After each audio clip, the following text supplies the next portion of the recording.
జీనియస్లు, intelligent people, sensible people అందరూ కలిపితే 10% మాత్రమే ఉంటారు. మిగిలిందంతా క్రౌడ్, మందలో ఉంటే నీ ఇండివిజువాలిటీ పోద్ది. యు గెట్ మాబ్ మెంటాలిటీ, దాన్నే హెర్డ్ మెంటాలిటీ అంటారు. వాళ్ళు ఏం చేస్తే అదే చేస్తావు.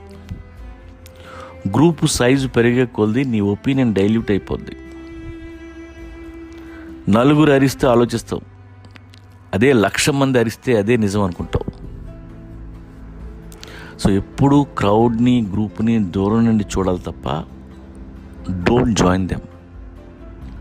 ఒక అమ్మకి అబ్బకి పుట్టా, I'm an individual, I can think better అని నువ్వు అనుకుంటే don't join the crowd. Stand alone like a rebel, like a lion.